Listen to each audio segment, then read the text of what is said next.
فرحان كالظبيل للهلولة حط سلاح ثوم حيلة نضربوا شوفار هاد الليلة. Rabotai, avec la permission d'Hachem, toujours j'étais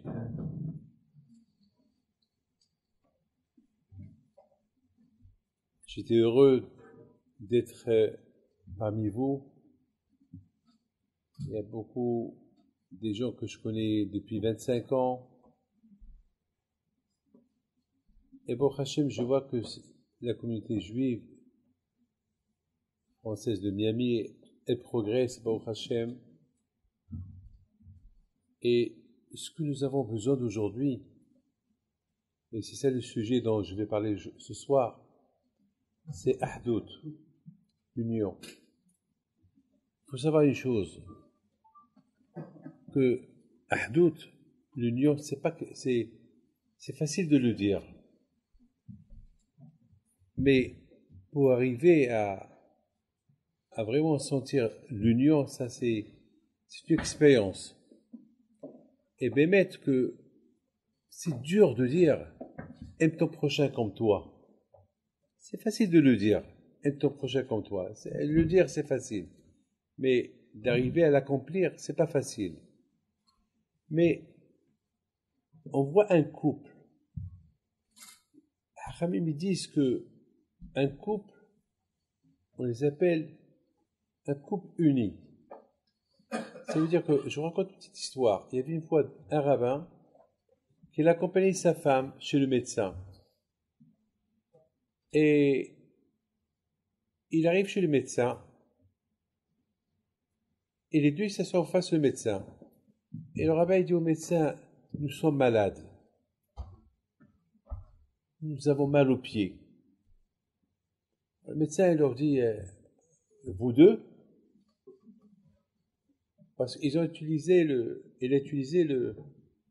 langage nous. Alors il lui dit non, c'est ma femme. Il dit pourquoi vous dites nous?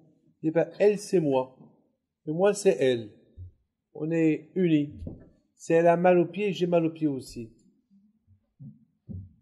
Et le médecin il le regarde, il dit vous aimez tant votre femme?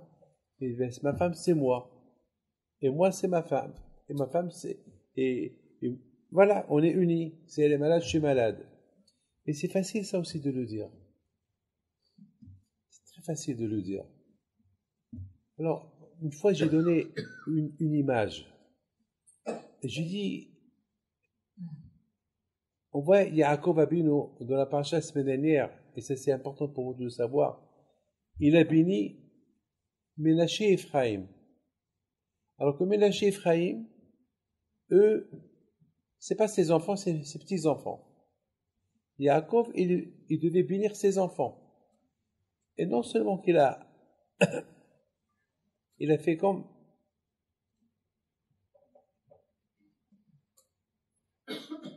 il a fait quelque chose à ne pas faire. Vous savez très bien que la raison pourquoi Youssef a été vendu, détesté par ses frères, parce que son père, il a montré qu'il préférait Youssef qu'à ses frères. Il a acheté une chemise spéciale qui tenait pas sim. Il l'a montré devant tout le monde qu'il l'aime.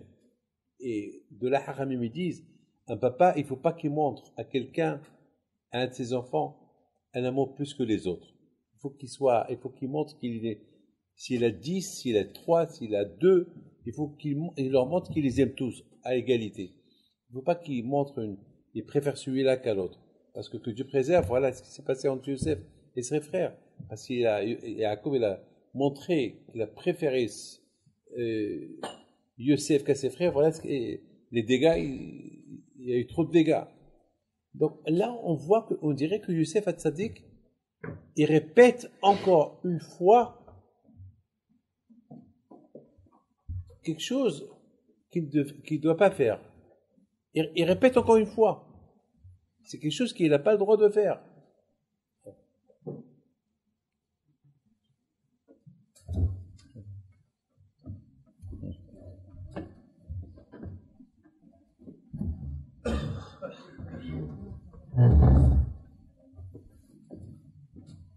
Baruch haba, monsieur le rabbin. On se lève, on s'assoit. Voilà. Donc, on voit que Yaakov Abinu, Youssef Hatzadik, il met ses deux enfants, il lui dit, papa, voilà, tu les bénis. Yaakov Abinu, alav shalom, non seulement qu'il les a bénis, mais il leur a donné un titre de tribu. Ça veut dire que maintenant, jusqu'à maintenant il y avait 12 tribus, maintenant il y a 13.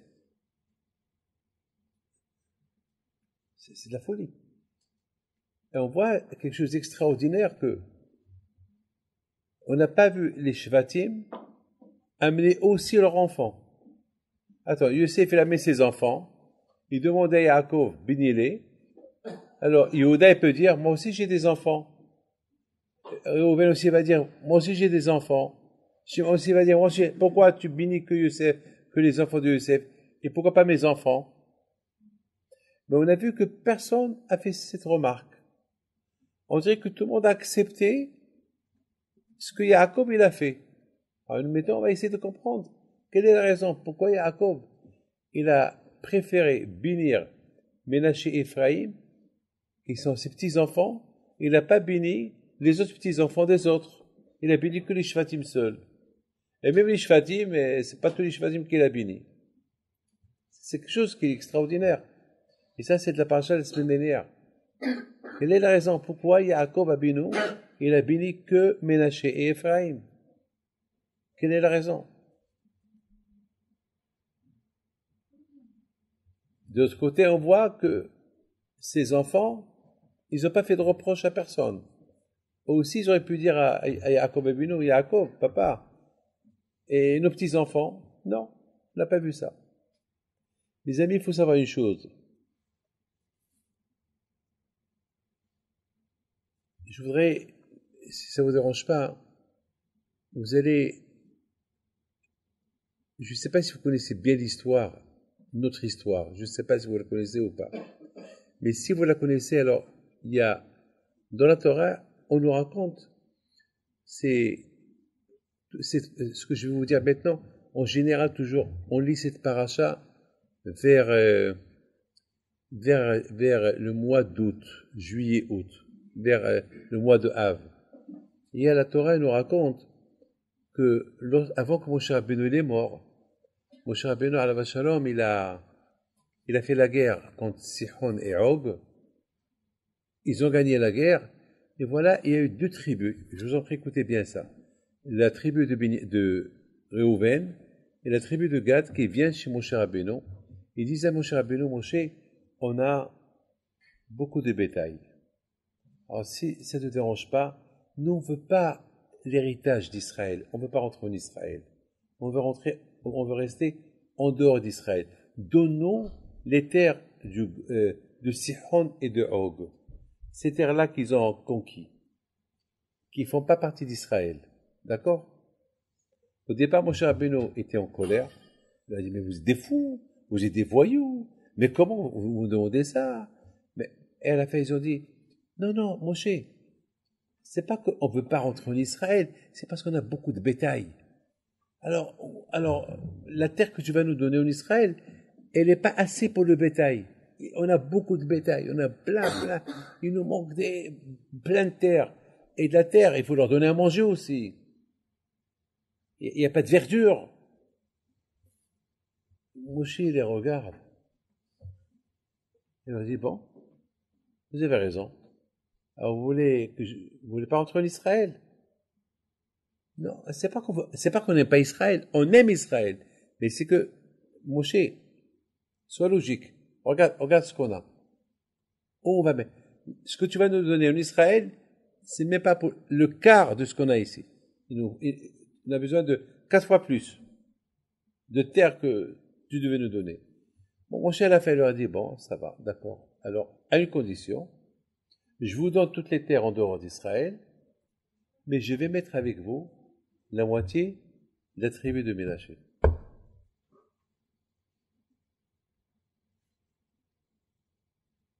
Alors, la question que je me suis posée cette semaine, pourquoi Moshe Rabbeinu, il a mis avec eux la moitié de la tribu de Ménaché, en dehors d'Israël. Voilà.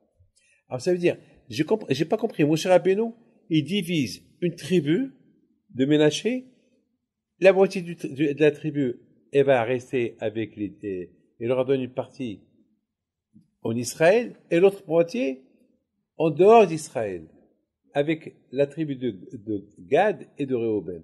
J'ai pas compris pourquoi Moshe Rabbeinu, il a partagé, il a coupé une tribu. Ils n'ont rien demandé.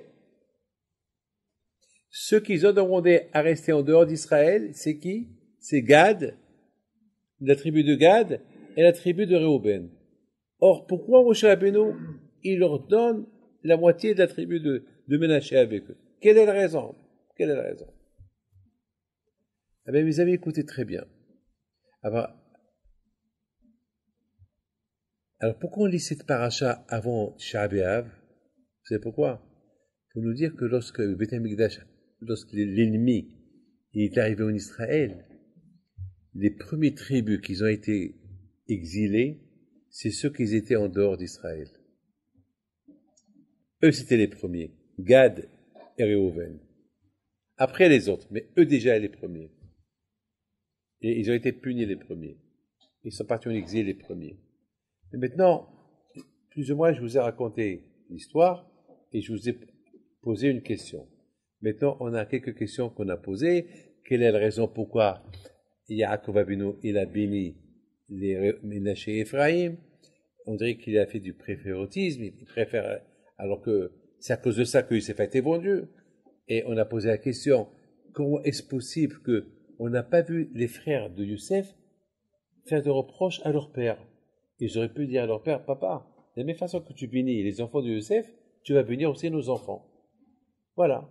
C'est tes petits enfants. Pourquoi eux, oui, et nous, non? On a posé cette question. Donc on a posé 3 questions. Et pourquoi Moshe Rabbeinu, il a insisté à ce que la moitié de la tribu de Ménaché, elle soit en dehors d'Israël? Est-ce que quelqu'un peut me donner une réponse sur cette question-là? Sur les 2 autres, je vais m'arranger. Parce que les frères, ils avaient... Les frères Non, pardon. Je pose la question, je repose la 3e question. Quelle est la raison? Non, la question est pour Ménaché et Ephraïm, les 2 tribus, les tribus de Gad et de Réhouben, ils ont demandé à Moshe Rabbeinu, Moshe, on a beaucoup de bétail. Et vous savez pourquoi ils avaient beaucoup de bétail? Pourquoi les autres n'avaient pas beaucoup de bétail? Alors j'ai vu dans un livre quelque chose d'extraordinaire. Il dit comme ça, il dit que pendant les 40 ans dans le désert, les Juifs ils mangeaient la manne, oui ou pas? Oui ou pas? Mais ils avaient le droit de manger aussi de la bétail. Ils avaient le droit de faire du mishwi, ils pouvaient aussi manger de la viande. Mais Shevet Gad et Shevet Reuven, ils n'ont pas mangé la bétail.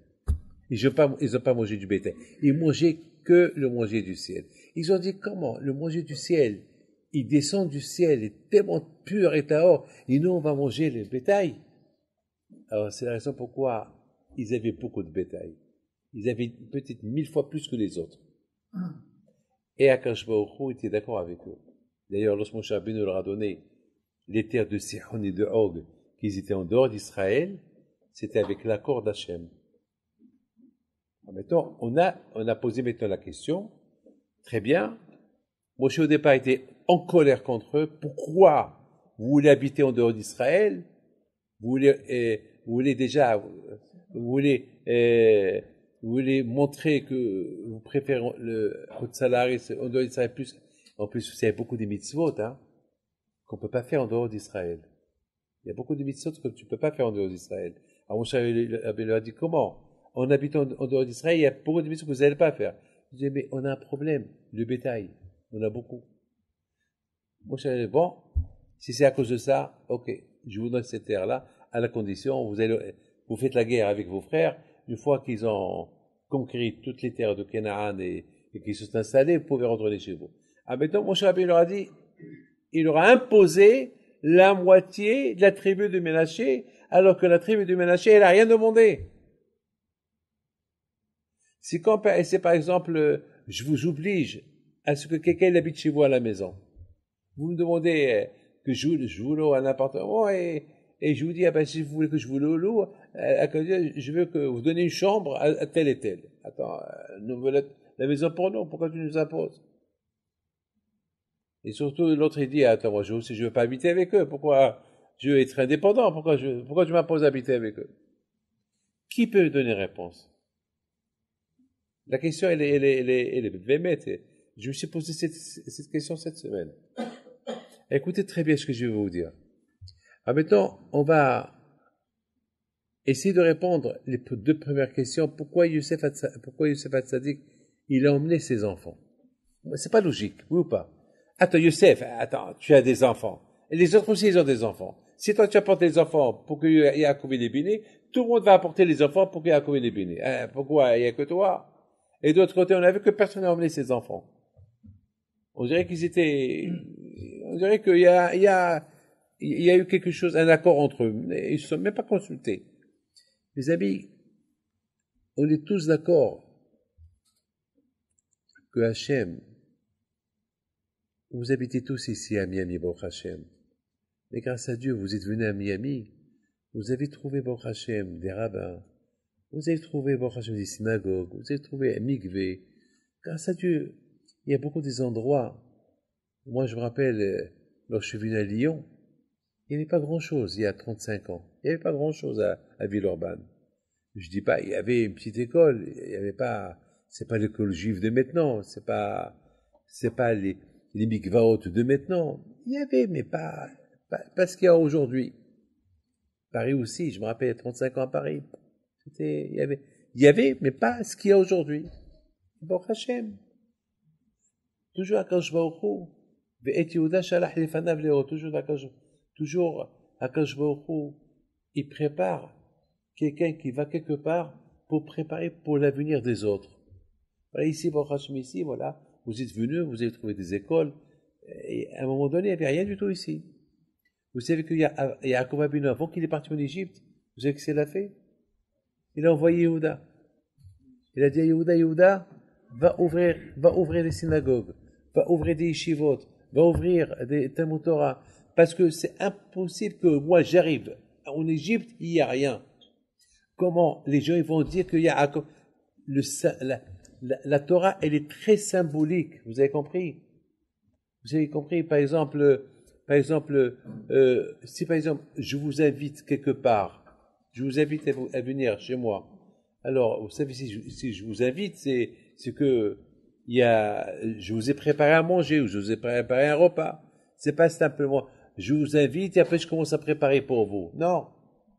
Regardez, là, il y a un buffet.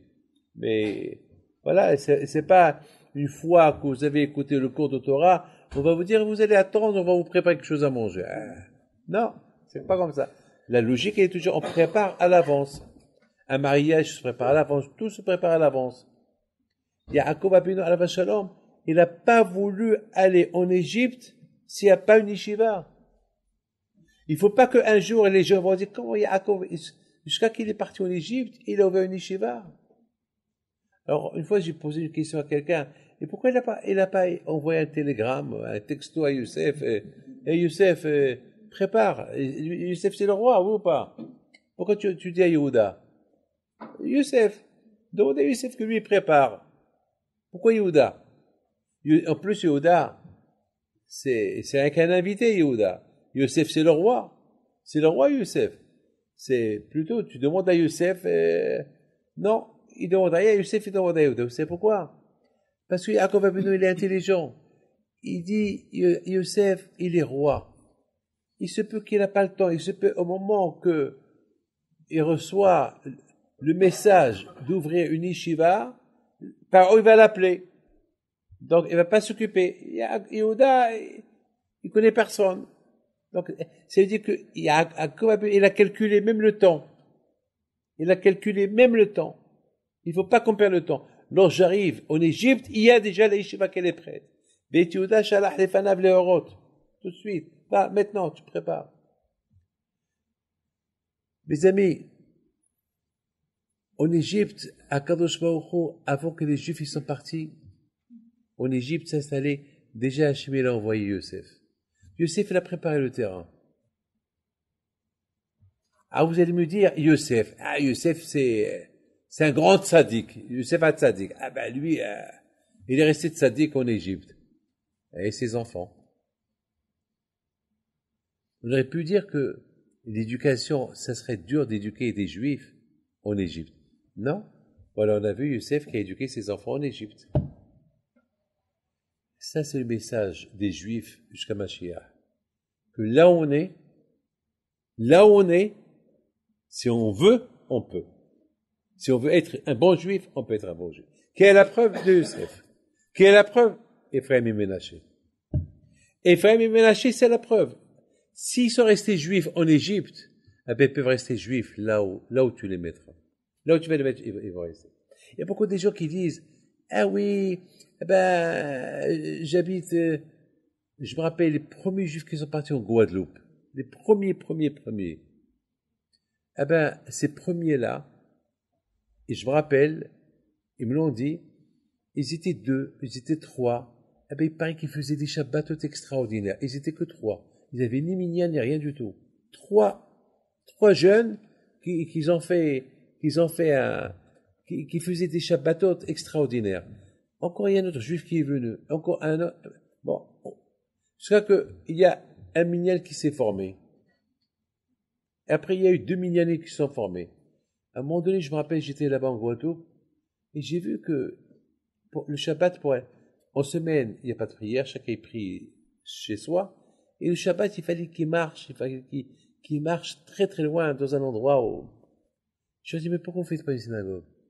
Il m'a dit, en Guadeloupe, une synagogue? Je dis, pourquoi pas? Mais qui va faire? Alors j'ai appelé M. Edmond Assaraf. Je dis, M. Assaraf, pourquoi on ne fait pas une synagogue? Une synagogue? Comment une synagogue? On a un terrain, mais viens on fait Evenapina. Viens, on va inaugurer cet endroit.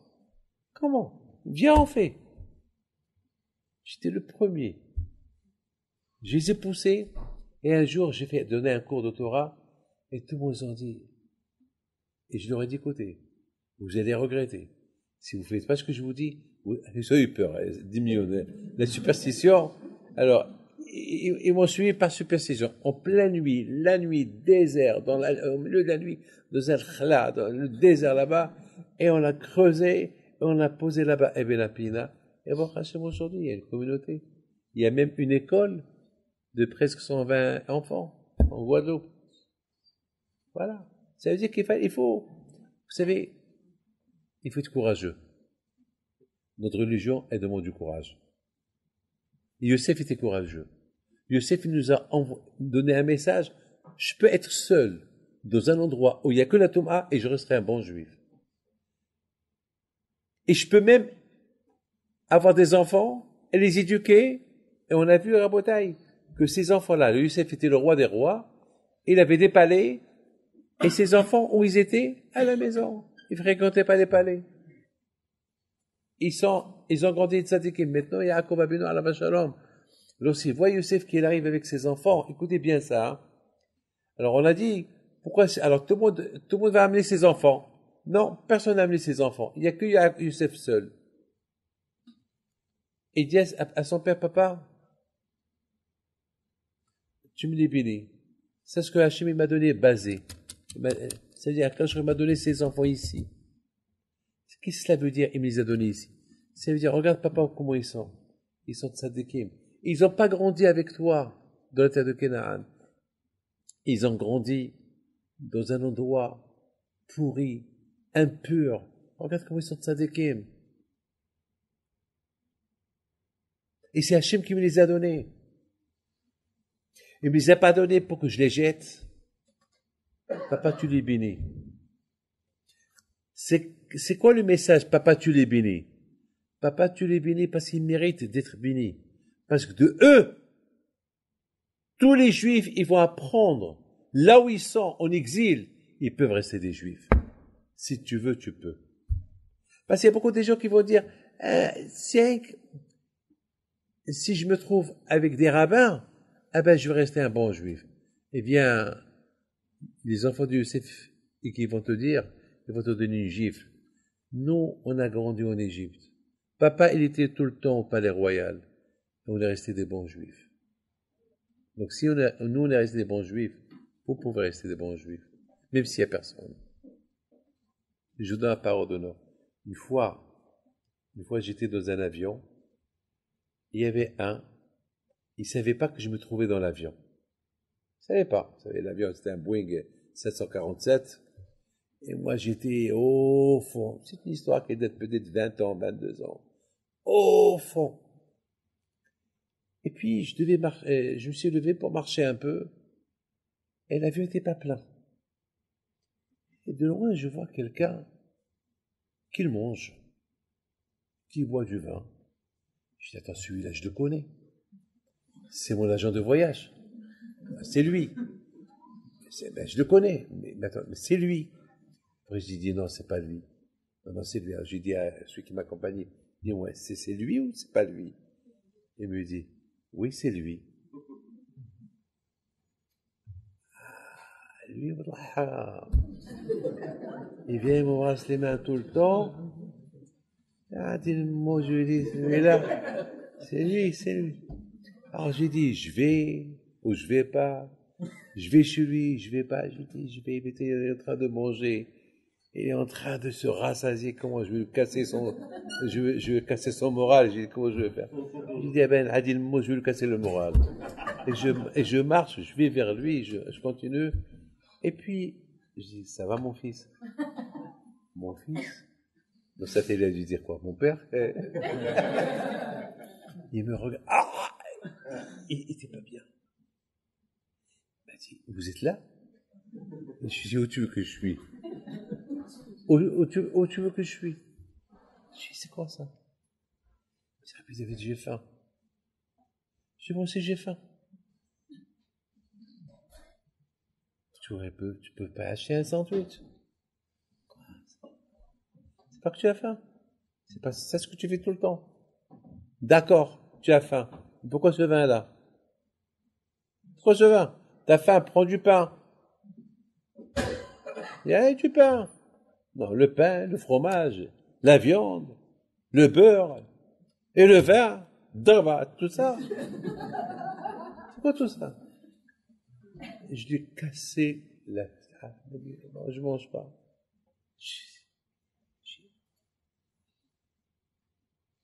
Est-ce que c'est une raison? J'ai faim. Bon, si Bémétier était entre la vie et la mort, on peut lui permettre. Quelqu'un qui est entre la vie et la mort et la faim, on peut lui permettre. Mais là, attends, tu as le choix, tu peux manger que du pain. Dans la religion, le moins, il faut toujours choisir la faute la plus basse. Parfois, pour vivre, il faut que tu fasses une faute. Alors, fais celle la plus basse. Alors là, c'est pas, là, tu es en train de t'éclater, là. Tu es en train je crois, tout seul dans l'avion. Rabotaï, il n'y a aucune raison, Bémet, de dire, je savais pas, il n'y a pas de 1. On a des exemples. On a Youssef. On a ses enfants. Pourquoi Youssef, on l'appelle Youssef Hatzadik? Vous savez pourquoi on l'appelle Youssef? Parce que c'était un bel homme. C'était l'homme de l'époque, le plus bel homme du monde. Et toutes les femmes tombaient amoureuses de lui. Et toutes les femmes voulaient de lui. Et lui, à la Shalom, il ne les regardait pas. C'est pour ça qu'on l'appelle Youssef Hatzadik. Youssef Hatzadik. Parce qu'il était tzaddik. C'était un jeune. Tout le monde qui voulait de lui faisait tout pour s'éloigner d'eux. Regarde, jusqu'à quand je lui a préparé une femme, sa nièce, qui était là-bas en Égypte. Alors ça veut dire qu'on a un Youssef qui est exemplaire. On a ses enfants qui sont exemplaires. Et je pense que c'est la raison pourquoi Youssef il a emmené ses enfants. Parce que la vérité c'est que ses enfants, ils méritent d'être bénis. Parce qu'ils ont grandi en Égypte. Ils ont grandi en Égypte et en plus qu'ils ont grandi en Égypte, Ils n'ont pas appris d'Égyptiens. Ils ont gardé leur religion. Ils ne sont pas tombés dans le piège. La Gemara dit que il y a trois personnes, il y a trois catégories des gens qui viennent chez Akadosh Baruch Hu et que Akadosh Baruch Hu leur pose des questions. Pourquoi vous avez pas fait Torah et Mitzvot? Le bel homme. Le bel homme, Hachem, il va lui dire, pourquoi tu n'as pas respecté la Torah? Eh bien, le bel homme, il va lui dire, parce que j'étais beau, c'est ta faute, le bon Dieu. Parce que tu m'as donné la beauté. Et tout le monde est derrière moi. Et toutes les femmes sont amoureuses de moi. C'est ta faute. Et Hachem va lui dire, et Yosef aussi était beau. Il a maintenu. Il a résisté. Donc, c'est ta faute, c'est pas de ma faute. Le pauvre.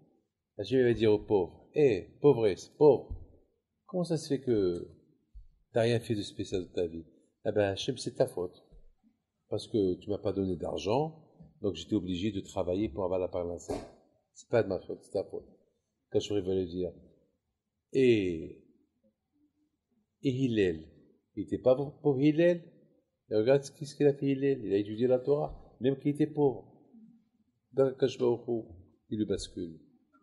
Il va venir le riche. Monsieur, Rothschild, pourquoi tu as pas... Ah ben, Hachem, c'est ta faute. Pourquoi c'est de ma faute? Ben, parce que tu m'as donné trop d'argent, trop d'affaires. Chaque fois, il y a 1000 affaires en même temps et j'avais pas le temps. Ben, je vais le dire avant. Et Rabbi Hazar, qui était de l'époque multimilliardaire, il avait une richesse colossale. Il s'appelle Rabbi Hazar. Donc c'est ta faute. Donc il n'y a pas de réponse. Mes amis, on n'a pas de réponse de dire, ah ben parce que j'habitais à Miami, ah ben parce que j'habitais là. On va te dire, ah ben regarde Youssef, regarde Ménaché Ephraim. Donc finalement à Botaï, Youssef Hatzadik, s'il a emmené ses enfants, c'est parce que ces enfants, ils sont symboliques pour tout le peuple juif. Et c'est la raison pourquoi Bémet, aucun des enfants de Yaakov, il n'a pas emmené ses enfants à lui. Pourquoi? Parce que pour eux, les enfants de Yosef, ils méritent plus que leurs enfants. Parce que les enfants de Yosef, ils ont grandi en Égypte, ils sont restés tzadikim en Égypte. Donc, c'est normal qu'ils doivent recevoir une bracha, et c'est normal qu'ils sont très symboliques. Puisque tout le monde a accepté les enfants de Yosef Hatzadik comme symboliques, qu'on peut vivre en dehors d'Israël, en dehors, même loin de la famille, et rester tzadikim. Alors Yaakov il a dit, alors mes enfants, il les a bénis, il leur a dit, de vous, chaque juif qui va bénir ses enfants, il faut qu'il passe par le tuyau, par le billet de Ephraim et Ménaché. Donc ça veut dire que nous, lorsqu'on bénit nos enfants le vendredi soir, on leur dit que vous soyez comme les enfants d'Ephraim et Ménaché. Pourquoi pas comme les enfants de Yehuda? Pourquoi pas comme les enfants de Binyamin? Pourquoi pas comme les enfants de tel et tel et tel? Pourquoi avec ces... Ben ceux-là, il y a une différence. Quelqu'un qui gagne au loto, il devient milliardaire en un clin d'œil, et quelqu'un qui devient milliardaire parce qu'il a travaillé toute sa vie pour être riche. Celui qui a travaillé toute sa vie pour être riche, il ne va pas perdre son argent. Quelqu'un qui a gagné au loto, de la même façon qu'il les a gagnés vite, il peut les perdre vite. Moi, je connais quelqu'un, il a gagné au loto, mais combien il a gagné? 200 000 euros. La première chose qu'il a acheté, il a acheté une Porsche. Al-Bahboul. T'as gagné 200 000 euros, une Porsche de 150 000 euros. Mais quoi? Mais t'es fou? Et la première chose, il vient à la yeshiva avec une Porsche jaune. Et tout le monde qui sort, il a fait un coup d'œil. Il a tout perdu. 200 000 euros. Garde-les, achète-toi une maison avec. Regardez, non. De la même façon qu'il les a gagnés, il les a perdus. Mais quelqu'un qui travaille 10 ans pour gagner 200 000 euros, vous croyez qu'il va les perdre? Vous croyez qu'il va les jeter? Non. Barabotaï, c'est ça la différence entre les enfants de Yosef les autres enfants. Les autres enfants des Shvatim, ils ont grandi avec Yaakov, c'était du loto. Donc, c'est normal qu'ils sont devenus tzadikim, parce que tu vois Yaakov, tu es obligé d'être tzadik. Mais les enfants de Yosef, non. Ils n'ont pas grandi avec Yaakov, ni avec leur oncle. Ils ont grandi avec les Égyptiens. Ils voyaient toujours Paro, Paro, Paro. Et ils sont restés tzadikim. Donc, maintenant vous comprenez, le billet, lorsqu'on bénit nos enfants, on dit nos enfants, on ne sait pas où vous allez être. On ne sait pas. Mais maître, on ne sait pas. Moi, je ne sais pas où mes enfants ils vont habiter un jour. Mais je les bénis, mes enfants. Là où vous allez être, que Dieu fasse que vous soyez comme Ménaché et Ephraïm. Pourquoi? Parce que il se peut, mettons que vous êtes avec moi, mais il se peut demain vous n'allez pas être avec moi. Vous allez peut-être demain à l'île de la Réunion. Vous allez demain en Australie. Je ne sais pas où vous allez être demain. Ah ben, n'oubliez pas, Ephraïm et Ménaché, ils étaient aussi loin de tout le monde. Ils sont restés des grands tzadikim. Maintenant, vous avez compris pourquoi Yaakov il a béni ces deux enfants-là, et à travers eux, il a installé que chacun qui va bénir ses enfants, il faut qu'il les bénisse, qu'ils soient comme ces deux, parce que ces deux garçons-là, ils ont souffert pour garder leur identité. Et ce qui est beau, c'est que les Juifs, les Shvatim, ils ont accepté. C'est dur, hein, mais ils ont accepté. Chacun, il aurait pu dire, moi aussi j'aime mes enfants, moi aussi j'aime mes enfants, mes petits-enfants. Personne, non. Non. Papa, Yaakov, il a béni, il a dit, à travers cela, chaque famille, elle est bénie. Ça y est. Maintenant, maintenant Yaakov, il a mis ses mains sur ces deux enfants-là, alors maintenant, ce qu'il nous reste nous à faire, on mettra nos mains sur nos enfants, on va leur dire, de la même façon que papa Yaakov a béni ses enfants, que cette bracha qu'il a donnée à ses enfants, elle vient chez nos enfants. Ils ont accepté. C'est ce qu'on appelle Ahdout. C'est ça l'union. C'est ça l'union. L'union, c'est, je ne veux pas dire, et pourquoi lui, pourquoi pas moi, et pourquoi lui, pourquoi pas moi. Lui, c'est lui, moi, c'est moi. Enfin, à travers lui, moi, je serai béni. Si toi, tu es béni, alors, je me rappelle une fois, je recevais des gens, après je devais partir. Et en partant, le dernier qui est sorti, jamais j'oublierai ça, jamais j'oublierai. Il y a quelqu'un qui vient chez moi et me dit, Rabbi David, je veux une bracha. Alors je lui dis, tu veux une bracha? Va chez celui-là et va te faire la bracha. Il m'a dit, lui? Je lui dis, oui. Il me dit, pourquoi lui? Je dis, parce que lui, je lui fais la bracha. Alors la bracha, je lui fais, il est béni. Puisqu'il est béni, il peut te faire la bracha. Il a accepté. Il a eu le même année un enfant. C'était même pas bon qu'il a béni. Il a eu l'aïmouna. Il aurait pu me dire, il aurait pu dire, mais quelle bracha va me faire? Il a accepté. Et lui, il est venu pour le bracha pour avoir des enfants. Il a eu un enfant. Qui l'a béni? Un monsieur. Moi-même, que je connais pas. C'est comme ça. C'est ça, Ahdout. Ahdout, c'est que j'ai confiance en ton pouvoir. J'ai confiance en ton pouvoir. C'est ça, la confiance. Maintenant, mes amis, en 2 mots, c'est ça le cours. Maintenant, il nous reste la dernière question qu'on a posée. Il suit. La dernière question qu'on a posée, quelle est la raison que Moshe, il a insisté que, non, tu vois, que pour le bétail, que les Shevet Ménaché, la moitié de Shevet Ménaché, elle reste en dehors d'Israël, alors qu'ils n'ont rien demandé. C'est pourquoi? Parce que Ménaché, écoutez, prenez le mot Ménaché. Ménaché, c'est les mêmes lettres de Neshama. Ménaché, c'est les mêmes lettres de Shemona. 8. On sait que le chiffre 8, il est au-delà des chiffres. Parce qu'on a dimanche, lundi, mardi, mercredi, jeudi, vendredi, samedi, c'est le 7e jour. Le 8, c'est l'autre monde. Dès qu'on a terminé le chiffre 7, on recommence 1, 2, 3, 4, 5, 6, 7. Toujours encore. Le 8, c'est au-delà. Moshe Rabbeinu alav shalom, lorsqu'il a vu Ephraim, lorsqu'il a vu Gad et Reuben qui veulent s'installer en dehors d'Israël, Moshe Rabbeinu alav shalom, il a dit, si, c'est vrai, ils ont une raison, ils ont beaucoup de bétail. Mais c'est pas à cause de la bétail qu'il ne faut pas rentrer en Israël, parce qu'Israël s'élargit. Israël, tu peux mettre 1 milliard de personnes en Israël. Elle s'élargit. La Gemara dit que Israël, elle s'élargit. De plus qu'il y a la terre, il y a la bracha en Israël. Mettez ça dans la tête. Il y a tout. Il y a la bracha en Israël. Et la Gdusha d'Israël, elle est incalculable. Alors, Moshe Rabbeinu d'un côté, mais il veut pas faire la guerre avec eux. C'est pas tout le monde qui a la émouna que Israël s'élargit. Il y a ce qu'on appelle la logique. La logique, ils ont beaucoup de bétail. Donc, il va pas faire la guerre contre la logique, Moshe Rabbeinu.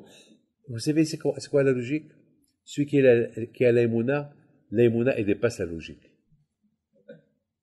Mais si tu n'as pas la émouna, alors ta logique est la raison. Mais celui qui a l'émouna en Dieu comme quelqu'un, une femme, je vous donne pardonner, hier soir, avant d'aller chez M. Amiel, on s'est arrêté en plein route avec Gilbert Benamou pour bénir une femme. Il était dans la voiture parce que j'ai pas voulu qu'on l'amène à la maison et l'a emmené presque sur son nez, la pauvre. Il était miskina entre la vie et la mort, miskina. Il est très malade. Elle est très malade. Mais là, elle a émouna. Elle dépasse la logique. Parce que les médecins, ils disent, elle vit d'un jour à l'autre. Mais elle, non. Elle a l'émouna. Elle a l'émouna en Dieu. Et ben bracha. Et la preuve, ils l'ont transporté dans la voiture. Donc, on a fait rendez-vous en pleine route. Pour que je sors de la voiture. Elle est chez elle, elle était comme ça, presque. Elle était mskina, pas bien, la pauvre. Je dis, madame, be'ezat Hashem, une bonne santé. Amen. Mskina. Amen. Tu vas vivre, si Dieu veut. La émouna. C'est pas tout le monde qui a cette émouna. Une fois, je suis parti voir un monsieur, et je commençais à lire des livres sur lui, et à un moment donné, j'ai fait les télim, ces deux filles pleuraient, j'ai fait les télim, il y a quelqu'un qui me salue, et je sais pas, et et j'ai dit, bon, qu'est-ce que vous pensez? Ben, attachez, mais ce sera bien, si Dieu veut. Sinon, pourquoi je suis venu? On est venu prier. Et les deux filles, ils m'ont dit, une des deux filles elle me dit, ben, je suis jalouse. Vous êtes jalouse de quoi? Ben, je suis jalouse de votre foi. Parce que pour nous, c'est papa, pour nous, c'est fini. Et vous avez l'aïmouna, vous avez la foi qui va vivre. Et je dis, ben oui, si j'avais pas la foi que je fais ici. La foi, ben, l'aïmouna. Moshe Rabbeinu alav shalom, écoutez bien, sachant que ces deux tribus qui sont maintenant en dehors d'Israël, c'est eux qui vont être les premiers à être exilés, comment ils vont vivre en exil? Ils risquent d'être assimilés. Il leur a mis la moitié de la tribu des Ménaché, que eux, ils ont résisté déjà en Égypte. Ils ont déjà goûté l'exil en Égypte, ils sont restés des bons juifs. C'est très symbolique. Ça veut dire que pendant tout le temps que les juifs, ils étaient encore en Israël, et ces deux tribus, ils étaient encore en dehors d'Israël, que le Beth Amikdash n'a pas été détruit, ils vivaient avec la moitié de qui? De la moitié de la tribu de Ménaché. Qu'ils étaient très symboliques. Qu'on peut rester juif, même en dehors d'Israël, même loin. C'est-à-dire que si, lorsque vous allez partir en exil, maintenez votre judaïsme même en exil. Prenez exemple. Et l'autre moitié qui est restée avec les 10 autres tribus en Israël, eh ben, aussi symbolique. Lorsqu'on va aller en exil, donc, on maintiendra notre judaïsme, même en dehors d'Israël, comme que nous, chez Beth Ménaché, on a maintenu notre religion en dehors d'Israël. Très symbolique. C'est la raison pour laquelle Moshe Rabbeinu les a séparés. Symbolique pour ceux qui sont en dehors d'Israël, symbolique pour ceux qui sont en Israël, qui vont être appelés un jour à aller en exil, pour pouvoir garder leur neshama. Ménaché, c'est même les deux neshama. On peut garder notre neshama uniquement à travers la Torah. S'il n'y a pas la Torah, on la perd. De la même façon, je termine, de la même façon que le corps, il a besoin de manger. Si le corps ne mange pas, le corps, il crève. La neshama aussi, il a besoin de manger. La neshama, il a besoin de la nourriture. Et c'est quoi la nourriture de la neshama? C'est la Torah. C'est la Torah. Rabbi Haïm Vital, mon grand-père, il dit qu'après 120 ans, de la même façon que le corps, il a 613 membres et veines, la neshama aussi, elle a 613 membres et veines. C'est pareil. C'est-à-dire, tu donnes à manger au corps, tu donnes à manger à la neshama. Les deux, ils ont besoin de manger. La neshama, elle a besoin de la nourriture. Et surtout, lorsqu'on habite en exil, elle a besoin encore de plus. Elle a besoin encore de plus de nourriture. Ah, mes amis, voilà. En 2 mots, c'est ça. Vous voulez que je raconte une petite histoire? Une belle histoire, mais c'est une histoire qu'elle est extraordinaire, qu'elle est super. Vous savez que, puisqu'on parle de la neshama, de l'âme, puisqu'on parle de la neshama, de l'âme, alors vous allez tous écouter cette belle histoire-là. Vous savez que, une fois par an, on va chez Rabbi Haïm Pinto, à Essaouira. Cette année, je ne sais pas ce qui m'est arrivé, cette année, je ne sais pas ce qui m'est arrivé. Mais écoutez cette belle histoire, je ne sais pas pour ceux qui connaissent Laurent Renassia à Paris, les frères, ouais, la famille Mimoun. Cette histoire s'est passée avec eux. C'était un vendredi. On passe Shabbat à Essaouira. Et voilà vendredi, soudainement, j'ai décidé d'aller un peu me reposer 1 heure avant que Shabbat y rentre. J'étais prêt pour Shabbat et tout. Et voilà, on tape à ma porte. Qu'est-ce qu'il y a? Eh bien, Rabbi David, tu nous as donné rendez-vous 1 heure avant Shabbat pour aller placer une mezouza à la synagogue de Rabbi David Belhazan, qui était l'ami intime de Rabbi Haïm Pinto le Grand. Ah oui, c'est vrai. Alors, ben voilà, il y a la police dehors qui nous accompagne pour aller placer la mezouza dans cette synagogue-là. Malheureusement, ils l'ont vendue à des Marocains, et maintenant des Juifs, ils l'ont encore racheté.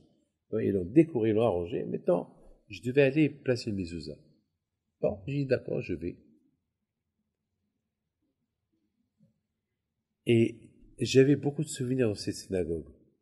Dans cette synagogue, un vendredi, alors j'avais 5 ans, je courais derrière un chat. Ouais. J'étais un enfant. Et à Essaouira, il y avait beaucoup de chats. Et moi, j'ai couru derrière un chat. Et le chat, il est monté sur la terrasse. Et sur la terrasse, il y a comme par terre, il y a un verre. Il y a comme comment tu appelles ça? Une verrière. Il y avait une verrière. À travers cette verrière, il y a la lumière qui rentre à la synagogue. Le rabbi David ibn Hazan. Et je courais derrière le chat en faisant attention que je marche pas sur la verrière. Et j'ai marché. Je suis tombé. Mais je me suis raccroché. C'était la veille du Shabbat Hagadol. En ce moment-là, mon père était en train d'étudier la Torah. Et je suis resté comme ça accroché. 20 mètres, hein, c'est au moins 30 mètres. En bas, c'est la synagogue. Je serais tombé, ça aurait été ma fin. Une femme, elle est venue parler les veilleuses à la synagogue, elle m'a vu, suspendu, elle a appelé 2 personnes, ils sont montés, ils m'ont libéré. J'arrive à la maison, mon père me dit, David, ce qui t'a sauvé, c'est la Torah que j'étudie. C'est ça qui t'a sauvé. Sinon, tu serais déjà mort. Rappelle-toi, David, que la Torah, elle protège. C'est pas parce que ton grand-père c'est Rabbi Haïm Pinto, c'est parce que la Torah t'a protégé. J'ai fermé ma bouche. J'avais 6 ans, 7 ans. Et c'était mon souvenir. Mais maintenant, ce vendredi-là, donc, c'est la synagogue où j'ai eu un grand miracle de Rabbi David Hazan, donc c'est normal, je vais placer mes zuzas. Moi, je sors de ma chambre, écoutez, hein, et voilà Laurent Rollin-Saint qui passe. Je dis, Laurent, viens avec moi. Il me dit, oh, je dis, viens avec moi. Je lui dis pas, surprise. Il me dit, je peux dire à ma femme où je vais? Je dis, non, tu lui dis rien du tout. J'ai peur que tu dis non, viens avec moi. Viens.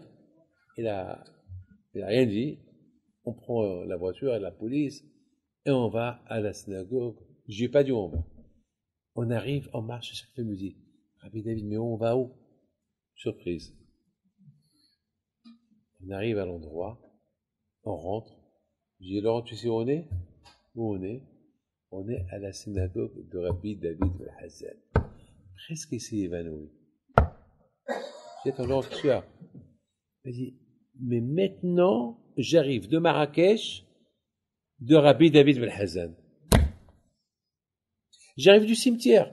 De Marrakech, du cimetière, on a pris la voiture, j'arrive à l'hôtel, tu me dis de venir. Mais c'est pas ça. Il met ses mains dans sa poche, il prend une clé. Il me dit, ça, c'est la clé de la chambre de Rabbi David Hazan. Le gardien me l'a donnée pour que je la donne. Où il me l'a donnée? Dans la synagogue de Rabbi David Hazan.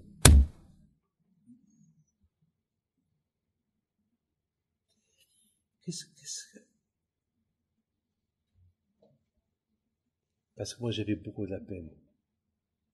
Que lorsque j'étais le mercredi au cimetière de Marrakech, et que le gardien m'a donné la clé, je l'ai oublié dans la porte. Et j'avais de la peine. Et alors, j'avais beaucoup de peine. Alors quand je me il a dit, tu as de la peine. Et Hachem, il savait que j'allais venir inaugurer et poser mes zozas. Donc quand je il a dit, bon, puisqu'il va aller poser mes zozas à la synagogue de David Hazan, alors on va lui donner la joie. On va lui rendre la clé qu'il a oubliée. C'est-à-dire finalement, c'était ma récompense. J'étais tellement content. Mais s'il n'y avait pas cette clé, j'aurais dit, bon, dommage la clé. Voilà. Les tzadikim, ils sont vivants. Et c'est pour ça que quand nous avons des tzadikim en dehors, au Maroc, en Algérie, en Tunisie, partout. Pourquoi? Pour nous préparer le terrain. Pour qu'on puisse aider. Alors regardez bien. Vous tous, vous avez grandi où? En France. Voilà, bon Hachem. Vous êtes ce que vous êtes. Des bons juifs. Voilà, nous avons 6 bons. Bon Hachem. Mehmet, qui s'occupe de synagogue, qui a la responsabilité de Baruch Hashem, qui a fondé une maison juive avec des enfants qui sont dans la Torah. Et vous tous, Baruch Hashem. Et j'ai là-bas un petit Laurent Becker, et un petit Olivier Becker qui est là-bas, que toujours je le vois avec sa Gemara. Toujours avec sa Gemara. Et Baruch Hashem, vous tous. Et Shoshana, Léanara. Et vous tous, Baruch Hashem. Grâce à qui? Ben, c'est grâce à l'éducation de vos enfants. Et c'est ce que vous êtes en train de donner à vos enfants. Alors que le bon Dieu vous protège. N'oubliez pas une chose. Tout ce que vous faites, c'est un certain crédit pour vos enfants. Vous faites des bonnes choses, c'est un crédit. C'est vos enfants qui vont bénéficier. Vous faites des mauvaises choses, Dieu préserve ça. Encore, c'est les enfants. Que le bon Dieu vous protège, vous donne la santé, et la parnassa, et puis surtout, puis tout soit avec vous, génération, et que je vous donne bracha, merubaat, bilidaï, shifato, arichot, ami, vishanim, génération. Et on souhaite à Laurent, à Arnaud, il y a beaucoup de smaha dans cette maison, génération. Ça veut dire, la bracha, là où vous allez, voilà, et vous suivra, et puis surtout, puis tout soit avec vous,